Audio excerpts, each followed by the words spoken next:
Visticamāk būs vesels bars tādi, kas metīsies stāstīt, cik šis automobīls ir slikts un cik citi par tādu pašu naudu ir labi. Stāstīs par to, cik šeit ir slikta apdare, cik šeit ir maz jaudas, kāda slikta dinamika un vispār šis auto nav galīgi vadāms. Taču tikpat droši var apgalvot arī to, ka šādu automobīļu īpašniekiem ir slaidi uzspļaut, ko domā visi pārējie.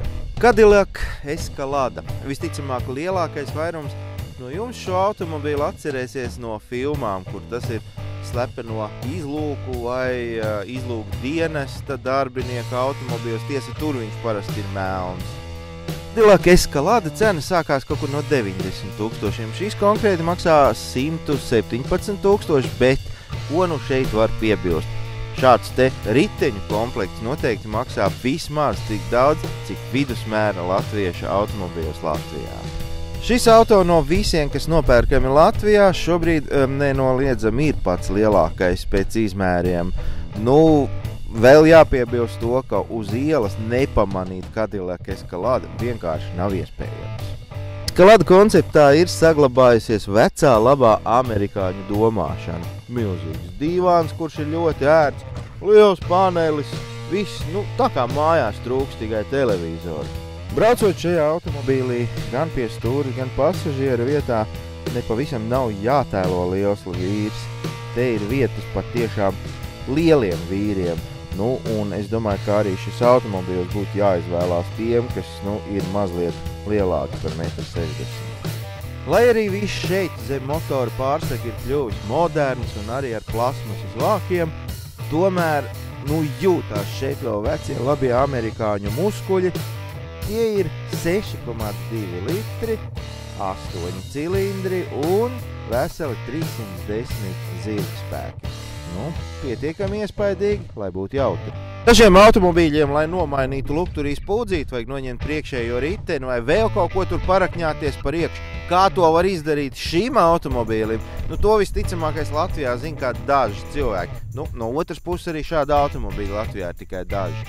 Bagāžniekā var salikt daudz un dažādas lietas, ja dodās tuvākā vai tālākā ceļojumā, bet ne tikai. Te ir vēl 3 sēdvietas un viss notiek automātiski.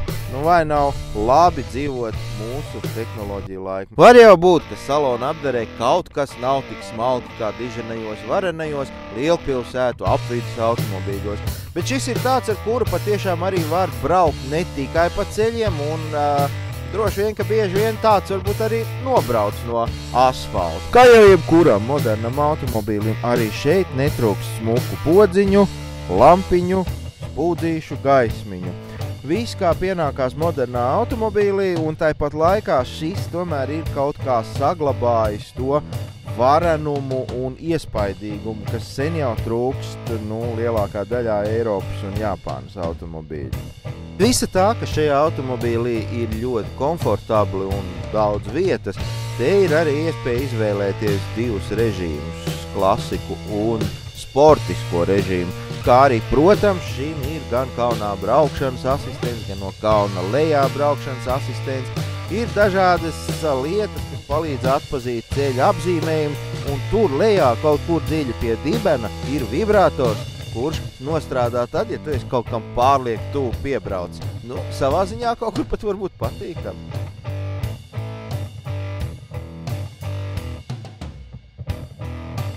Un nav ko žāvēt benzīnu. Galā patēriņš ir tikai kādi 15-16 litri uz 100. Braucam! Tiekš tā šis auto ir radīts.